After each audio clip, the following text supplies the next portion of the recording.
Susie was walking down the road one night in the countryside when she was surprised by hearing a phone box ring.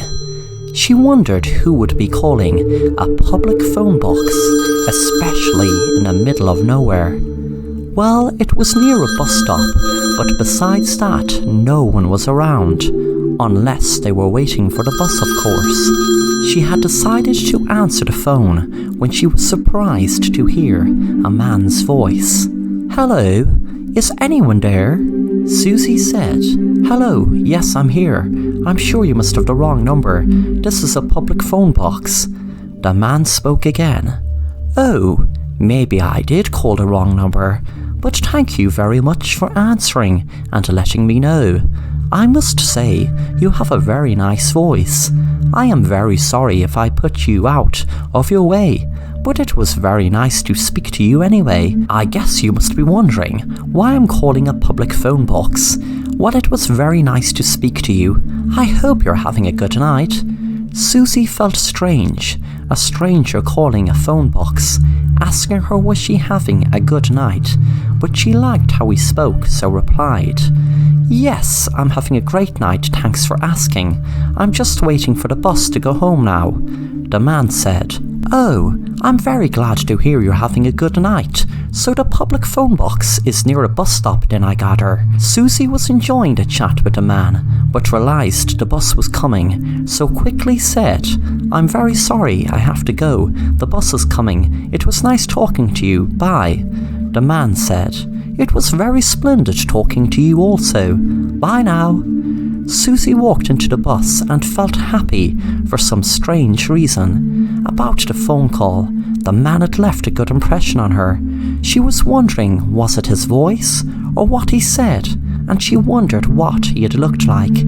When she got home, she told her sister Rachel all about it. "I was waiting for the 10 o'clock bus, and well, I was very surprised to hear the public phone ring in the phone box right next to the bus stop. I answered it, and there was this really sweet man on the other end. And, well, we had a lovely chat, but unfortunately the bus came before I could even tell him my name." Her sister smiled and said, "Wow, what age was he? I wonder what he looked like. Maybe he looked like a film star." Susie said, "I'm not sure what age he was, and of course I have no idea what he looked like, but he seemed so sweet." Rachel said, "Are you going to wait at the bus stop again tomorrow night to see if he calls? How do you expect him to call the same phone box again at the same time? It obviously was a wrong number he dialed." But the next night Susie made sure to be waiting for the 10 o'clock bus again, and was pleasantly surprised when the phone rang again. She ran into it and answered, "Hello? Hello, Susie. I am very happy that you were waiting for the bus again, and you answered the phone. I was hoping you would. I hope you're happy that I rang this phone again. Are you, Susie?" Susie said, "Well, yes, I kind of enjoyed speaking to you last night." The man said, "Well, that is splendid. Our feelings are mutual then. Tell me, Susie, is there anyone else waiting for the bus? Are you alone?" Susie said, "Yes, I'm alone. This is a very quiet road, you see. Not many people ever wait for this bus." The man said, "Oh, it must be in the middle of the country then, Susie, since not many people catch the bus." Susie saw the bus coming up the road and said to the man, "I'm sorry, the bus is here." The man said, "How about we continue our conversation tomorrow night? Same time, Susie?" Susie agreed. The next night at the same time, the phone rang again. The man said, "Susie, I'm not sure I even told you my name. My name is Fred, Susie, and do you know, I love your voice, but I would love to be able to put a face to that voice. How about we meet in person, Susie? Would you like that?" Susie thought about it, then quickly said, "Well, yes, if you would like that, sure."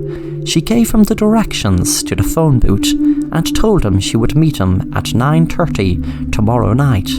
Back at Susie's house, her dad was reading a newspaper article about a serial killer at large in their locality and the surrounding areas of the countryside around their village. He was worried she was out late and was just about to call the police when she had walked in the door. Susie felt a strange feeling. It was like she was in love. She felt it strange knowing that she hadn't even met the man, but still felt strangely in love with him. She told her sister about her meeting him tomorrow night. The next day, when Susie asked to go out, her dad said, "No way, you're not going anywhere tonight." Susie was mad until her sister had an idea that maybe he would allow both girls go to the cinema together. Rachel was going to the cinema while Susie would meet the man. Rachel said to Susie, "Look, Susie, I was thinking about this. Maybe it's a bad idea. You were going to meet this man. I mean, he could be anyone. He could be a madman for all we know." Susie laughed it off and said she would meet him and was sure he would be a really sweet guy. When Susie was on the bus, she heard a conversation between two people who were talking about a serial killer at large, a man who was targeting young women. Susie felt sick thinking of the stranger she was about to meet. She stayed on the bus and knew she couldn't go home, so she would go back to the cinema and join Rachel. But Rachel was worried about her sister and had already gone to meet her by the phone box. When Rachel was outside the phone box, she had been calling her sister's name, but all she could hear was her own echo. Suddenly a man walked out from the ditch and said, "Hello, Susie. It is so great to finally meet you." Rachel froze as the man went near her and she kicked him. The man said, "Oh, now, that's very nasty out of you, Susie. Very nasty indeed, and I have to punish you for that." He dragged her into his car and put her in the boot and shut it.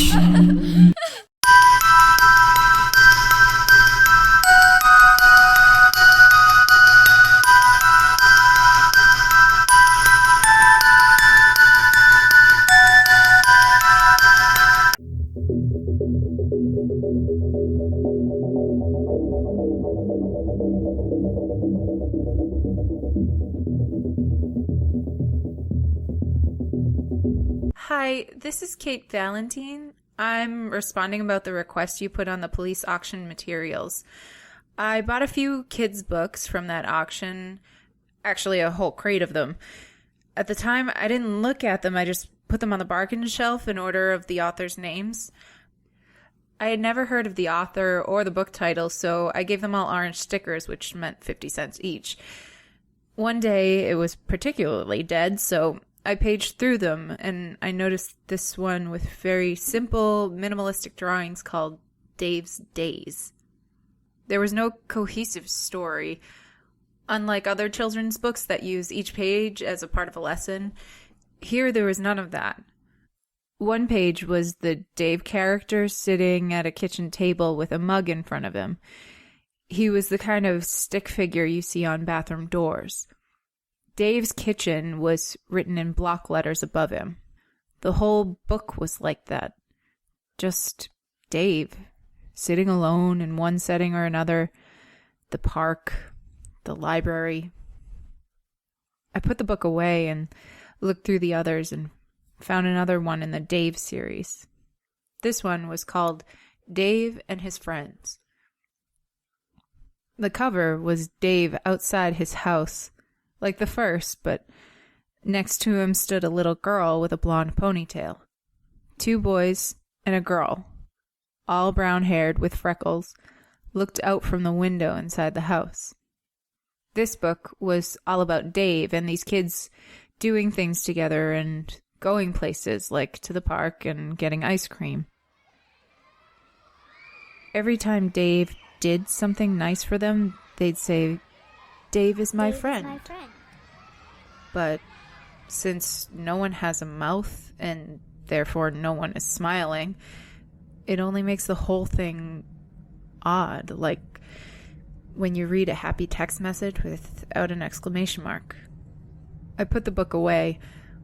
Later that night, I decided to Google the titles of the books. When I got nothing, I just Googled the things in the book, and eventually I Googled the phrase, "Dave is my friend." An article came up. It was about a girl named Jennifer Holland who had gone missing sometime earlier, and about how her parents hadn't given up hope.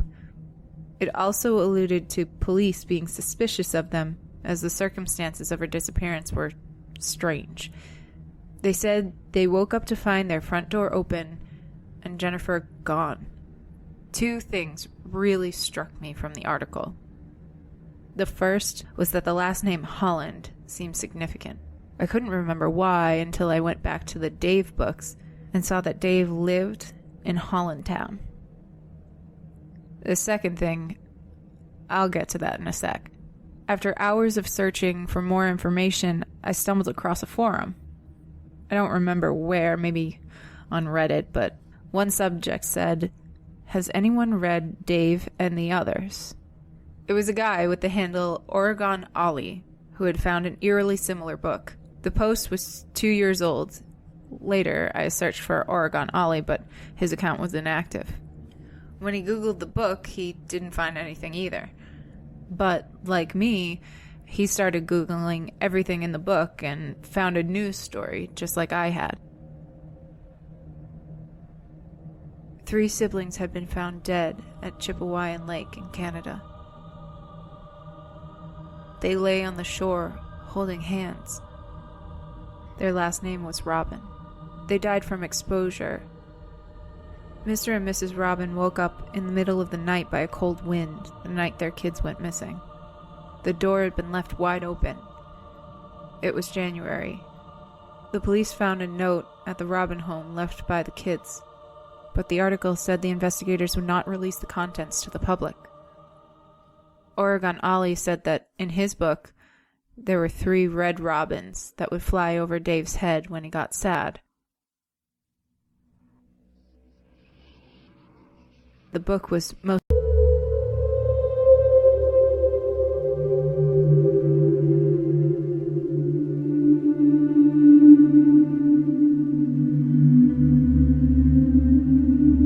I had a very tragic event happen in my home years and years ago.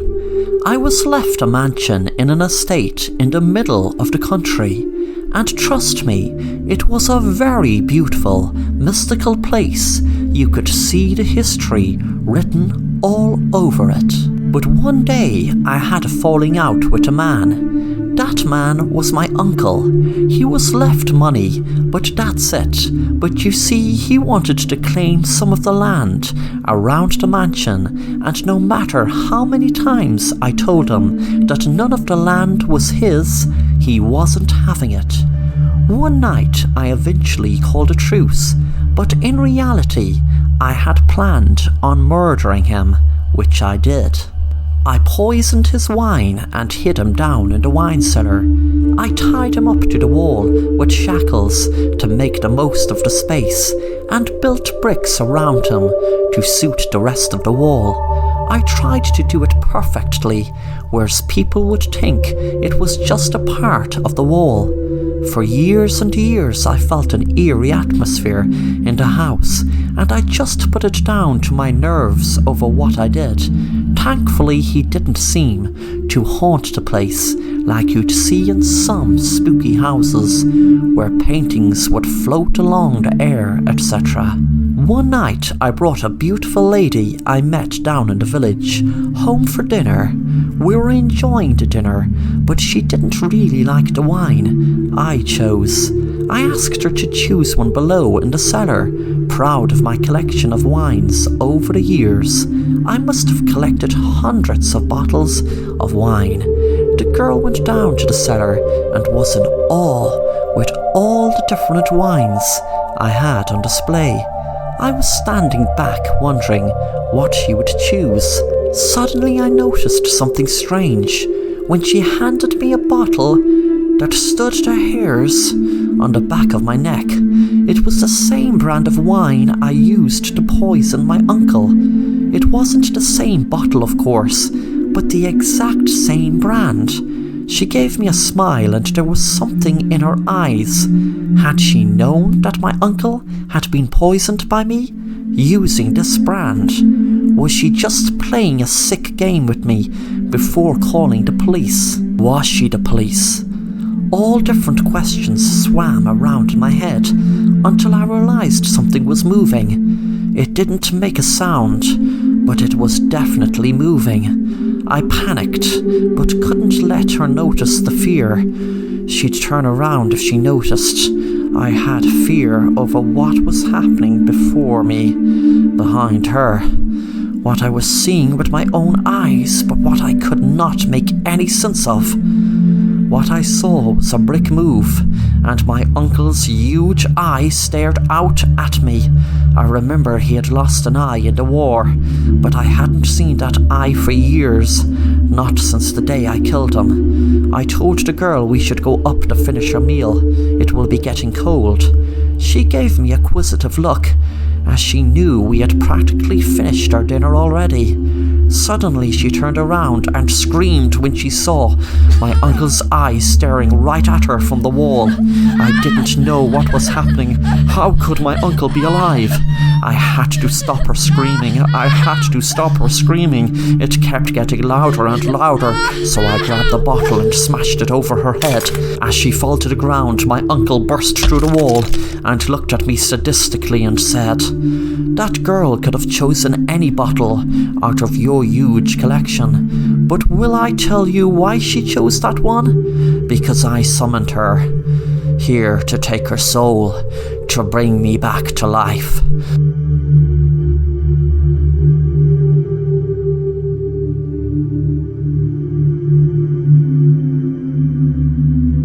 Mostly a man walking the city sidewalks at night, or sitting at a park bench alone with the stars over him. Whenever Dave seemed sad, the robins would come and fly over his head, and he would just look up and watch. The second thing that I mentioned earlier that struck me in the first article I read was that Jennifer Holland had drawn a picture before she went missing.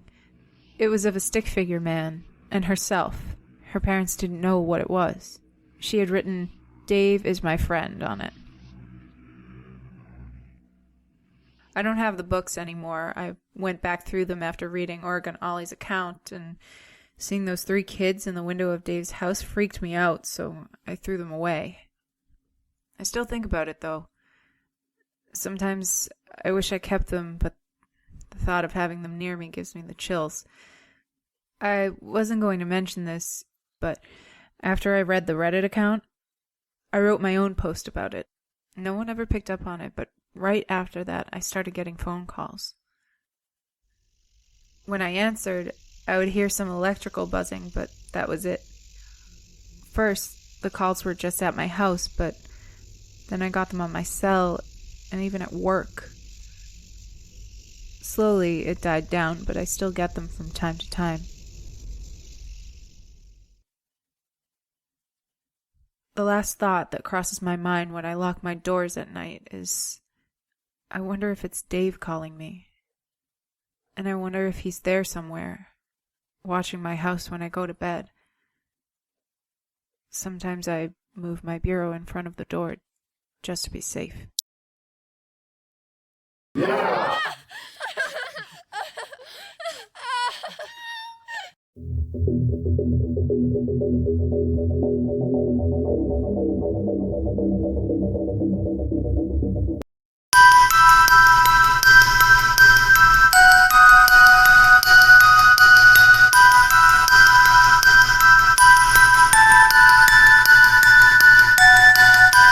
Hi, my name is Siobhan. I was really stressed lately and needed a breakaway, so decided to pack up work for a week and book myself into a lovely looking hotel in a really nice resort in Florida. Judging by the photos online of it, the place was exactly what I needed. I just needed to get away from everything for a few days, so hopefully a week would do the job. When I had all my luggage packed, I got a cab to the airport and was on my way to Florida. I was so happy knowing I would spend the next week away from all the stress of everything that was going on lately. I was very confident I would feel so much better after the break. When I arrived, I checked in and got the elevator up to my room, left my baggage and headed straight for the beach. It was so relaxing just lying down on the beach with the air blowing in my face. I felt like I was just about to feel the benefits of what I'd feel spending a whole week in this beautiful resort. That night I was in the hotel's bar and I was feeling kind of fed up, thinking that in a week I'd be back to my ordinary life and the troubles and stress will be waiting right for me. But I knew I just had to make the most of being here. Suddenly a guy walked up to me in the bar and said to me, "Hello, I'm very sorry to interrupt you, but I just saw you sitting there and you looked kind of lonely and a bit fed up, to be honest, and I was wondering, would you like some company?" I looked strangely at first, wondering, did I really look that fed up? And then I replied, "Well, sure, thanks. I guess I'd enjoy some company." The man asked, "So, where are you from?" I told him I was from New York and decided I needed to have a break away from the stress in the Big Apple. He smiled and said, "Do you know something? That makes a lot of sense to me, and trust me, this place is like a paradise. If you like, I can show you around sometime." I smiled and said, "Sure, that sounds like fun." Then the man said, "Oh, by the way, pardon my manners, I didn't even ask your name. My name is Sam. What's yours?" "My name is Siobhan. Nice to meet you, Sam." The next day, I was relaxing on the beach with Sam. He spoke. "To be honest, when I saw you alone and looking kind of down, I had to come and say hello." I looked confused and asked him why. He replied, "A few weeks ago there was this beautiful girl who was sitting by herself in the bar, just like you were, and well, she looked to be upset over something. I was going to introduce myself and ask her would she like company, but I didn't. And well, the next day I found out she was after committing suicide by jumping off her room's balcony. I felt so sorry for the girl and told Sam that there was no way of him knowing she was so upset and was going to commit suicide. That night, me and Sam were in the bar having a few drinks and speaking. I wondered would it be too soon. When we were in my room, we sat in the bed and had another drink. Sam stood up and said to me, "Do you know what I love most about this hotel? The beautiful view from the balcony." We both walked out to the balcony and were admiring the view. I said to him, "It's beautiful." Suddenly Sam put his hand on my back and was about to push me over when I took my taser out of my pocket and tasered him. He jumped back, feeling surprised I was ready for him. Then I said, "That girl you were telling me committed suicide. We both know that she didn't jump." Then I held my phone up and showed him a picture that was taken of him without his knowledge, with text underneath it saying, "Help, call the police, this man is going to kill me." I called the hotel and asked for my friend Lisa, who you pushed, but when they had sadly confirmed to me she had committed suicide, then I had an expert in facial recognition do a background check on you, and boy was I happy to know that you were working in this hotel. I knew the police would let you off, so I have my own idea of justice. Also, thanks so much for letting me know what type of lunatic you are by wanting to push me off the balcony also. But I'd just like to know why. Why would you want to kill an innocent woman after just killing an innocent woman just a few weeks ago? With that, the door was knocked open, and I heard police shout, "Stop, police!" They walked over to me, and they couldn't even see the damn man lying on the ground. I was cursing this hotel's CCTV footage for picking up my face, and letting them finally see me when they were looking for me for months. And I was wondering why, because I knew I was on the run, but didn't know why. It was months later I had learned there was no man. I suffer from a condition called dissociative disorder, which means I was the man, but there was never a man, and it was me who killed my friend.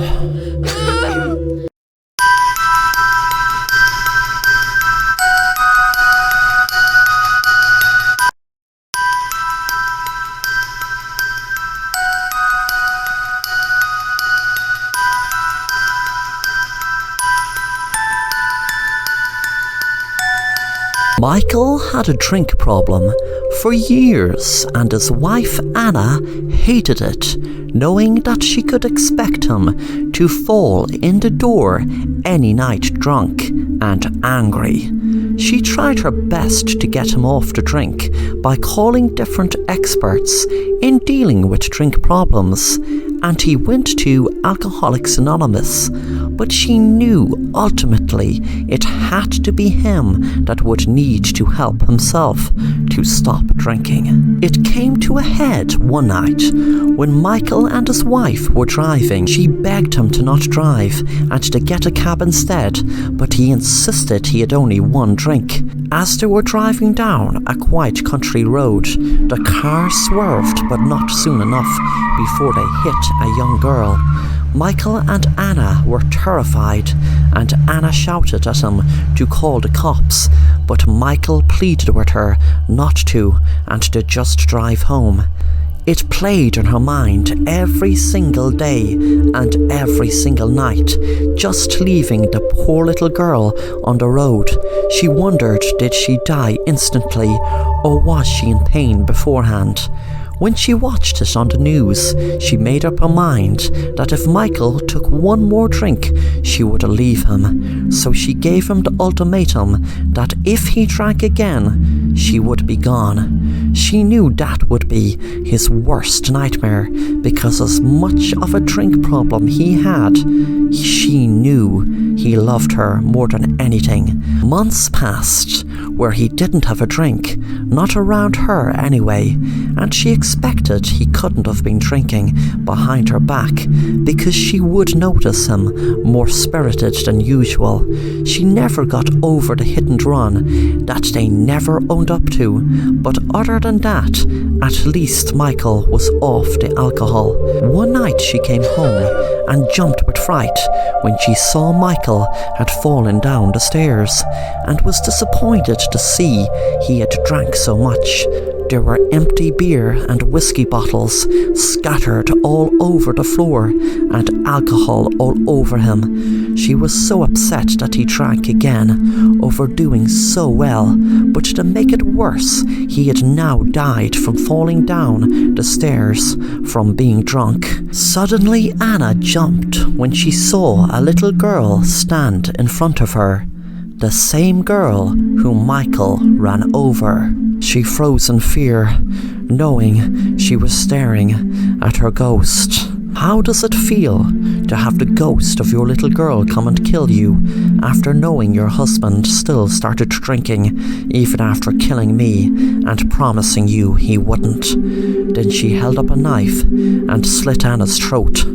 Later that night, the little girl was writing in her diary, "That stupid woman and man that killed my twin sister have paid a tiny price for killing my twin. I wanted that evil woman to think her husband had started drinking again just before she thought she was staring at the ghost of the girl her husband killed, and I kind of liked the idea of me putting all those tablets in his coffee to knock him out, then bang his head to kill him, and pouring the beer down the sink and putting that and whiskey around him to make it look like he was drunk and fell down the stairs. But as I said, that's a tiny price they paid for what they did. They would have ran over me also if I didn't run into the bushes to run after my dog Rex. I wish I was killed that day, and I wish it wasn't just my poor twin sister. Now that I killed them, I feel some kind of relief, but not as much as I hoped. I wondered, should I have made their deaths more slow and painful?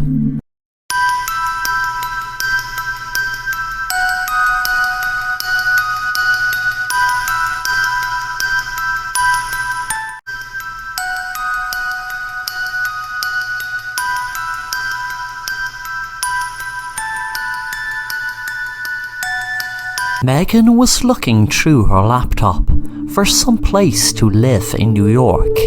She knew that it would be very expensive, but she had to move for her new job. She was surprised, shocked and delighted when she saw that there seemed to be an apartment for rent very near where she was going to work. There were no photos of it, but she had to take a look, so that's exactly what she did. When she arrived at the apartment, there was a man opened the door and said to her, "Hello, you must be Megan. My name is Andrew. Well, welcome to the apartment. You can have this for $4,500 a month."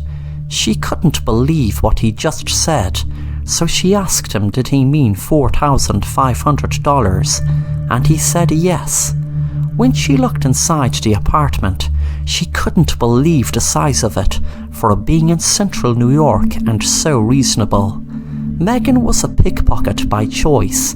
She didn't need the money, but she loved the thrill of it. She knew there were people who were kleptomaniacs, but she didn't consider herself one. She preferred to look at it as a cheap thrill.